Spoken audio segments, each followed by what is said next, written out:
ನಮಸ್ಕಾರ, ಶುಭ ಸಂಜೆ. ಸಂಕಲ್ಪ ಸಿದ್ಧಿ ಕಾರ್ಯಕ್ರಮಕ್ಕೆ ತಮ್ಮೆಲ್ಲರಿಗೂ ಆತ್ಮೀಯ ಸ್ವಾಗತ ಹೇಳ್ತಾ ಇರೋದು ನಾನು ಅನುಷಾ. ಮೊದಲನೇ ಬಾರಿ ಚಾನಲ್ ವೀಕ್ಷಿಸ್ತಾ ಇದ್ದೀರಾ ಅಂದರೆ ಈಗಲೇ ಚಾನಲ್ನ ಸಬ್ಸ್ಕ್ರೈಬ್ ಮಾಡಿ, ವಿಡಿಯೋಸ್ನ ಲೈಕ್ ಮಾಡಿ. ಕಾರ್ಯಕ್ರಮದಲ್ಲಿ ನಮ್ಮ ಜೊತೆ ಇದ್ದಾರೆ ಸ್ಪಿರಿಚುವಲ್ ಗುರು ಡಾಕ್ಟರ್ ವಿಷ್ಣುದತ್ತ ಗುರುಜಿಯವರು. ಗುರುಗಳನ್ನ ಕಾರ್ಯಕ್ರಮಕ್ಕೆ ಬರ್ಮಾಡ್ಕೊಳ್ಳೋಣ. ನಮಸ್ತೆ ಗುರುಗಳೇ, ಕಾರ್ಯಕ್ರಮಕ್ಕೆ ಆತ್ಮೀಯ ಸ್ವಾಗತ. ಗುರುಗಳೇ, ಹಲವಾರು ಸಂಚಿಕೆಗಳಲ್ಲಿ ನಾವು ಮಕ್ಕಳ ಒಂದು ವಿದ್ಯಾಭ್ಯಾಸದ ಕುರಿತಾಗಿ ಮಾಡಿದ್ದೀವಿ. ಆದರೆ ಕಮೆಂಟ್ಸ್ ನೋಡುವಾಗ ಮೊನ್ನೆಯ ಒಂದು ಕಾರ್ಯಕ್ರಮದಲ್ಲಿ ಒಬ್ಬರು ಕಮೆಂಟ್ ಮುಖಾಂತರ ಕೇಳಿದರೆ ಮಕ್ಕಳ ವಿದ್ಯಾಭ್ಯಾಸದ ಕುರಿತಾಗಿ ದಯವಿಟ್ಟು ತಿಳಿಸ್ಕೊಡಿ ಅಂತ. ಪೋಷಕರಿಗೆ ಅದೇ ಒಂದು ಚಿಂತೆ ಅಂತ ಹೇಳ್ಬೋದು. ಮಕ್ಕಳು ಚೆನ್ನಾಗಿ ಓದಬೇಕು, ಡಬಲ್ ಡಿಗ್ರಿ ಮಾಡಬೇಕು, ಒಳ್ಳೆ ಕೆಲಸ ಸಿಗಬೇಕು ಅನ್ನೋ ಒಂದು ಆಸೆ ಕನಸುಗಳಿದ್ದೇ ಇರುತ್ತೆ. ಮಕ್ಕಳ ಒಂದು ವಿದ್ಯಾಭ್ಯಾಸ ಉನ್ನತ ಸ್ಥಾನಕ್ಕೆ ಹೋಗಬೇಕು, ಚೆನ್ನಾಗಿ ಓದಬೇಕು ಅಂತಂದರೆ ಯಾವ ರೀತಿ ಮಾಡಬೇಕಾಗತ್ತೆ ತಿಳಿಸ್ಕೊಡಿ. ಓಂ ವಿಶ್ವಸ್ಮೈ ನಮಃ. ಪ್ರೀತಿಯ ಬಂಧುಗಳೇ, ನಿಜ ಅದು ಮಕ್ಕಳದ್ದು ಬೇಕಾದಷ್ಟು ಮಾಡಿದ್ದೇವೆ. ಬಹುಶಃ ನೀವು ಹೇಳಿದಾಗ ಅವ್ರು ಗಮನಿಸಿರ್ತಾರೋ ಇಲ್ಲವೋ, ಅವರು ಹೊಸದಾಗಿ ಸಬ್ಸ್ಕ್ರೈಬ್ ಮಾಡಿರಬಹುದು. ಅದರ ಕಾರಣ ಕೇಳಿದ್ದು ಚೆನ್ನಾಗಿದೆ. ಪಾಪ ಅವ್ರಿಗೂ ಜೊತೆಗೆ ಎಚ್ಚೆತ್ಕೊಳ್ಬೇಕಾದ್ರೆ ಆವಾಗ ನಾವು ಮೆಲುಕು ಹಾಕ್ತಾನೇ ಇರಬೇಕಂತ ಇದನ್ನೆಲ್ಲ ಕೂಡ ನೀವು ಸರಸ್ವತಿಯ ಕೃಪೆಗೆ ಒಳಗಾಗಬೇಕು. ಆಮೇಲೆ ನಿಮ್ಮದು ಯಾವುದೇ ಕಾರಣಕ್ಕೂ ಈ ಅಷ್ಟ ಮದಗಳಂತಿದ್ದಾವೆ. ನಮ್ಮದು ಎಂಥ ಜೀವನ ಅಂತಂದರೆ ಇನ್ನೊಬ್ಬರಿಗೆ ಹೋಲಿಕೆ ಮಾಡಿಕೊಂಡೇ ಬದುಕೋದಾಗಿರುತ್ತೆ. ಅವ್ರ ಮಗ ಚೆನ್ನಾಗಿ ಓದ್ತಿದ್ದಾನೆ, ನಮ್ಮ ಮಗ ಚೆನ್ನಾಗಿ ಓದ್ತಾ ಇಲ್ಲ. ಅವಳು ಮಗಳು ರ್ಯಾಂಕ್ ಬಂದಿದ್ದಾಳೆ, ನಮ್ಮ ಮಗಳು ಬರಲಿಲ್ಲ.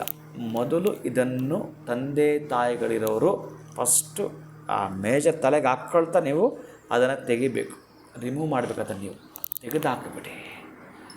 ಅವರವರು ಪಡೆದುಕೊಂಡು ಬಂದದ್ದು ಇಲ್ಲಿ ದುಡಿದಿದ್ದಲ್ಲ. ಜ್ಞಾಪಕ ಶಕ್ತಿ ಅನ್ನೋದು ಅಷ್ಟೇ. ಒಂದು ಸಲ ಈ ಸ್ಕೂಲ್ ಕಾಲೇಜಲ್ಲಿ ಟೀಚರ್ಸ್ ಟೀಚ್ ಮಾಡೋವಾಗ ಕೇಳಿಸ್ಕೊಳ್ತಾರಲ್ಲ, ಅಷ್ಟೇ ಸಾಕು ಕೆಲವರಿಗೆ. ನಾನು 40-50 ಮಕ್ಕಳಿದ್ದಾಗ ಅದರಲ್ಲಿ 4-5 ಮಕ್ಕಳು ರ್ಯಾಂಕ್ ಬಂದರೆ ಇನ್ನು ಉಳಿದ ಮಕ್ಕಳು ಬರೋದಿಲ್ಲ. ಅದು ಸಮವಾಗಿ, ಅದಕ್ಕೂ ಸಮದ ಪಾಠ, ಇದಕ್ಕೂ ಸಮದ ಪಾಠವೇ ಆಗಿರುತ್ತೆ. ಆದರೆ ಅವನು ಗ್ರಹಿಸಿರ್ತಕ್ಕಂತಹ ಜ್ಞಾಪಕದ ಶಕ್ತಿಯ ಮೇಲೆ ಡಿಪೆಂಡ್ ಆಗ್ತಾ ಬರುತ್ತೆ. ಅದಕ್ಕಾಗಿ ಅವರವರ ಹಣೆ ಬರಹದಲ್ಲಿ ಏನಿರುತ್ತೋ ಅದು ಆಗುವಂಥದ್ದು. ಅದನ್ನು ತಪ್ಪಿಸಲು ಸಾಧ್ಯವೇ ಇಲ್ಲ. ನಿಮ್ಮ ಪ್ರಯತ್ನ ಹೇಗಿರಬೇಕು ಅಂತಂದರೆ ಅವರನ್ನು ಒಳ್ಳೆಯ ದಾರಿಯ ಕಡೆ ತಿರುಗಿಸುವಂಥದ್ದು. ನೀವು ಹಿರಿಯರು ಸುಮ್ಮನೆ ಇರಬಾರದು ಸತ್ಯ, ಆದರೆ ಹೆಚ್ಚಿಗೆ ತುಂಬ ತೊಂದರೆ ಆಗೋಷ್ಟು ನೋವು ಕೊಡೋದಾಗಲಿ, ಮಾನಸಿಕವಾಗಿ ಜರ್ಜರಿತಾಗಬಾರದವರು ಹಾಗೆ ನೋಡಿಕೊಳ್ಳತಕ್ಕಂತಹದ್ದು. ನೀವು ಪ್ರಯತ್ನಪೂರ್ವಕವಾಗಿ ಏನು ಮಾಡಬೇಕು ಅಷ್ಟನ್ನೇ ಮಾಡಬೇಕು. ಬಿಟ್ಟರೆ ಪಾಪ ಅವನಿಗೆ ಭಾರ ಎಷ್ಟು ಹೊರಬೇಕು ಅಷ್ಟು ಹೊರಲಿಕ್ಕೆ ಸಾಧ್ಯ ಇರುತ್ತೆ. ಅದರ ಜೊತೆಗೆ ನಾವೇನಾದರೂ ಸಪೋರ್ಟ್ ಮಾಡ್ತೀವಿ ಅಂತಂದರೆ, ಖುಷಿ ಕೊಡ್ತೀವಿ ಅಂತಂದರೆ, ಈಗ ನಡೆದುಕೊಂಡು ಹೋದರೆ ಎಷ್ಟು ನಿಧಾನ ಆಗುತ್ತೆ, ಸೈಕಲ್ ಹೋಗಬೇಕಾದ್ರೆ ಎಷ್ಟು ಬೇಗ ಹೋಗ್ಬೋದು. ಅದೇ ನೀವು 2 ವೀಲರಲ್ಲಿ ಹೋಗಬೇಕಾದ್ರೆ ಎಷ್ಟು ಬೇಗ ಹೋಗ್ತೀರಿ, ಕಾರಲ್ಲಿ ಹೋದರೆ ಮತ್ತು ಎಷ್ಟು ಬೇಗ ಹೋಗ್ತೀರಿ, ಫ್ಲೈಟಲ್ಲಿ ಹೋಗ್ಬೇಕಾದ್ರೆ ಎಷ್ಟು ಬೇಗ ಹೋಗ್ತೀರಿ ನಿಮ್ಮ ಜಾಗ ತಲುಪಲಿಕ್ಕೆ. ಹಾಗೆ ಅವನ ಪಡೆದುಕೊಂಡು ಬಂದಿರತಕ್ಕಂತಹ ಭಾಗ್ಯ ಚಕ್ರ ಎಲ್ಲಿದೆಯೋ ಪಂಚಮ ಸ್ಥಾನದ್ದು, ಆ ಜಾತಕಕ್ಕೆ ವಿದ್ಯಾಸ್ಥಾನವನ್ನು ಜಾತಕದ ಮೂಲಕ ತೋರಿಸಿ ಮಾತಾಡತಕ್ಕಂತಹದ್ದು. ಯಾವಾಗ ಆ 4th 5th 6th ಇವಿದಾವೋ ಆ ಜಾತಕ ರೀತ್ಯ ಪರಿಗಣನೆಗೆ ತೆಗೆದುಕೊಳ್ಳುತ್ತಾ ಒಮ್ಮೆ ಗಮನಿಸಿ, ನಿಮಗೆ ಗೊತ್ತಿರತಕ್ಕಂಥ ನೋಡಿಸ್ಕೊಂಡು ಕಂಟಿನ್ಯೂ ಮಾಡಿ. ಯಾವಾಗಲೂ ಅಷ್ಟೇ ನೀವು ಒಂದು ಚೆನ್ನಾಗಿ ನೆನಪಿಟ್ಕೊಳ್ಬೇಕಾಗಿರೋದು, ಮಕ್ಕಳನ್ನ ಬ್ಲೇಮ್ ಮಾಡಲಿಕ್ಕೆ ಹೋಗಬೇಡಿ. ತುಂಬ ಸೋಂಬೇರಿಗಳಾಗಿದ್ದಾರೆ ಅಂತಂದರೆ ಕೌನ್ಸ್ಲಿಂಗ್ ಮಾಡಿಸಿ. ಕೆಲವೊಬ್ಬರಿಗೆ ನಿಮ್ಮ ಮನೆಯಲ್ಲಿ ಇರೋದಿಲ್ಲ, ಕೆಲವು ಜಾತಕಗಳಿಗೆ ಯಾವುದೋ ರೆಸಿಡೆನ್ಷಿಯಲ್ ಸ್ಕೂಲ್ ಕಾಲೇಜ್ ಇರುತ್ತೆ, ಅಲ್ಲಿ ಅವ್ರನ್ನ ಜಾಯಿನ್ ಮಾಡಿಸೋದು, ಓದಿಸುವಂಥದ್ದು, ಅಥವಾ ಅವ್ರ ಬೇಡಿಕೆಗಳು ಏನಿರ್ತವೆ ಎಲ್ಲ ಕೂಡ ತಿಳಿದುಕೊಳ್ಳುತ್ತಾ ಮಾಡುವಂಥದ್ದು. ಆದರೆ ಇದರ ಎಲ್ಲದರ ಜೊತೆಗೆ ಒಂದು ವಿಶೇಷತೆ ಏನು ಅಂತಂದರೆ, ನೀವು ಮಕ್ಕಳಿಗೆ ಅಂತಹ ಆಯುಧ ಅಂತ ಏನಾದರೂ ಕೊಡ್ತೀರಿ ಅಂತಂದರೆ, ಈ ವಿದ್ಯಾರ್ಥಿಗಳಿಗೆ ಆ ಎಜುಕೇಷನ್ ಮಾಡುವಂಥ ಸಂದರ್ಭದಲ್ಲಿ, ಅವರ ವ್ಯಾಸಂಗವನ್ನು ಮುಂದುವರಿಸುವಂಥ ಸಂದರ್ಭದಲ್ಲಿ ಈ ಕಟ್ಟಪ್ಪಣೆಗಳು ಅಥವಾ ಯಜ್ಞಗಳು, ದೀಕ್ಷೆಗಳು ಇವು ಯಾವುವು ಕೂಡ ಅಪ್ಲೈ ಆಗೋದಿಲ್ಲ. ಅವ್ರ ಮೇಲೆ ಒತ್ತಡ ಹೇರಬೇಡಿ. ಈಗ ನಾನು ಕೊಡ್ತಕ್ಕಂಥ ಓಂ ಗಂ ಗಣಪತಯೇ ನಮಃ, ಓಂ ಐಂ ಮಹಾಸರಸ್ವತೇ ನಮಃ. ಈಗ ಮಕ್ಕಳಲ್ಲಿ ಸ್ಕೂಲು ಕಾಲೇಜಲ್ಲಿ ರಾಷ್ಟ್ರಗೀತೆಯನ್ನು ಹಾಡ್ತಾರಲ್ಲ, ನ್ಯಾಷನಲ್ ಹ್ಯಾಂಥಮನ್ನು ಏನು ಮಾಡ್ತಾರೋ ಅಲ್ಲಿ ಒಂದಷ್ಟು 36 ಸೆಕೆಂಡ್ ಏನಿದೆಯೋ 30 ಸೆಕೆಂಡ್ ಹೇಳಿ ಆದಮೇಲೆ ಸ್ಕೂಲ್ ಕಾಲೇಜ್ ಒಳಗಡೆ ಹೊರಟು ಬಿಡ್ತಾರೆ. ಅದರ ಗೌರವ ಕೊಡೋದೆಷ್ಟು ಅದೇ ರೀತಿಯೇ ಆ ಮಕ್ಕಳಿಗೆ ನೀವು ಹೇಳಿದಾಗ ಅದು ಬಂದುಬಿಡುತ್ತೆ. ಆ ಮಂತ್ರ ಸಣ್ಣದ್ದು ಹೇಳ್ಕೊಂಡು ಹೊರಟು ಬಿಡ್ತಾರೆ, ಸಾಕೋದು ರಕ್ಷಾ ಕವಚಗಳನ್ನು ಕಾಯ್ತಾ ಬರುತ್ತೆ. ಆದರೆ ಇನ್ನಷ್ಟು ಹೈಯರ್ ಎಜುಕೇಷನ್ ಮಾಡ್ತಿದ್ದಾರೆ ಅಂತಂದಾಗ ಸಪೋರ್ಟ್ ಬೇಕಾಗತ್ತೆ. ಯಾವ ರೀತಿ ಹೋಗ್ತಾ ಈ ನಿಮ್ಮ ಸ್ಕೂಲ್ ಫೀಸೆಲ್ಲ ಜಾಸ್ತಿ ಆಗ್ತಾ ಬರುತ್ತೋ ಕಾಲೇಜ್ ಮಟ್ಟಕ್ಕೆ, ಹಾಗೆಯೇ ಆ ಮಕ್ಕಳಿಗೆ ಸರಸ್ವತಿ ಕವಚವನ್ನು ಅಥವಾ ಗಣಪತಿಯ ಸಂಪುಟೀಕರಣವನ್ನು ಧರಿಸುವಂಥದ್ದು ಬರುತ್ತೆ. ಅದು ಜಾತಕ ರೀತಿಯ ನೋಡಿ ಮಾಡುವಂಥ ಪದ್ಧತಿ. ಅದು ಹಾಗೆ ಮಾಡೋದು ಕರೆಕ್ಟ್ ಅಲ್ಲ. ಅದು ಆ ಪದ್ಧತಿಯನ್ನು ಅಳವಡಿಸೋದು ಬಹಳ ಇರುತ್ತವೆ.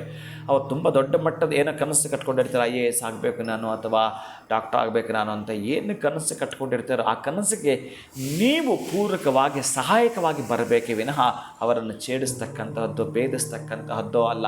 ಒಳ್ಳೆಯ ಗುಣಾತ್ಮಕವಾಗಿರ್ತಕ್ಕಂಥದ್ದು ಅಂದರೆ ಧನಾತ್ಮಕವಾಗಿರ್ತಕ್ಕಂತಹ ಭಾವನೆಗಳು ಆ ಮಗು ಜೊತೆಗೆ ಬೆಸೆಯೋ ಮುಖಾಂತರ ಆಗುತ್ತೆ. ಅದಕ್ಕೆ ಅದೆಲ್ಲದಕ್ಕೂ ಏನಂತಂದರೆ ರಾಮಬಾಣ, ಆ ಅಕ್ಷಯ ವೃಕ್ಷದಲ್ಲಿ ಹಾಕಿರ್ತಕ್ಕಂಥದ್ದು ಏನಿದ್ದಾವೆ ಮೂಲಿಕೆಗಳಾಗಿರಬಹುದು, ಆ ಒಂದು ಗಣಪತಿ ವಿಶೇಷವಾಗಿರ್ತಕ್ಕಂಥದ್ದು ಇದೇ ಆ ಸ್ಪರ್ಶ ಮಾಡಿದ ಕೂಡಲೇ ಬಹಳ ವಿಶಿಷ್ಟವಾಗಿರ್ತಕ್ಕ ಶಕ್ತಿ, ಆ ದೈವಿಕ ಶಕ್ತಿ ಆ ಮಗುವಿಗೆ ಟ್ರಾನ್ಸ್ಫರ್ ಆಗುತ್ತೆ.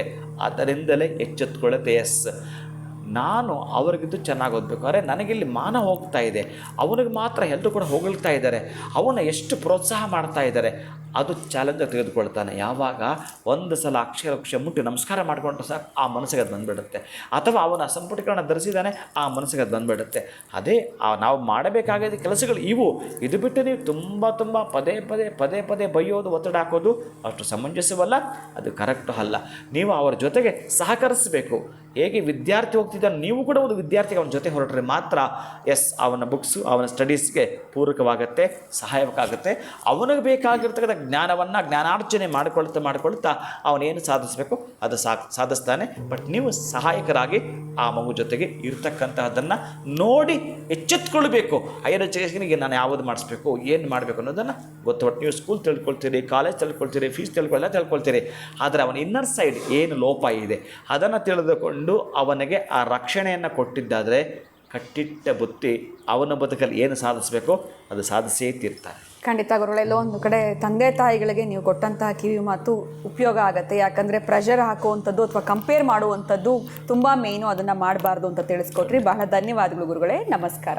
ಹರೇ ಶ್ರೀನಿವಾಸ. ಇನ್ನು ಅಕ್ಷಯ ವೃಕ್ಷ ಅಂತ ಗುರುಗಳು ಕೂಡ ಒಂದು ಮಾತು ಹೇಳಿದ್ರು. ಯಾವುದದು ಅಕ್ಷಯ ವೃಕ್ಷ ಅಂತಂದರೆ, ನಿಮ್ಮ ಸಮಸ್ಯೆಗಳನ್ನು ನೀವು ಆದಷ್ಟು ಬೇಗ ದೂರ ಮಾಡಬೇಕು ಅಂತಂದರೆ ಅಕ್ಷಯ ವೃಕ್ಷ ಖಂಡಿತವಾಗ್ಲೂ ನಿಮಗೆ ಸಹಾಯ ಮಾಡುತ್ತೆ ಅಂತ ಹೇಳ್ತಾ ಇವತ್ತಿನ ವಿಡಿಯೋನ ಮುಗಿಸುವಂತಹ ಸಮಯ ಆಗಿದೆ. ನಮಸ್ಕಾರ.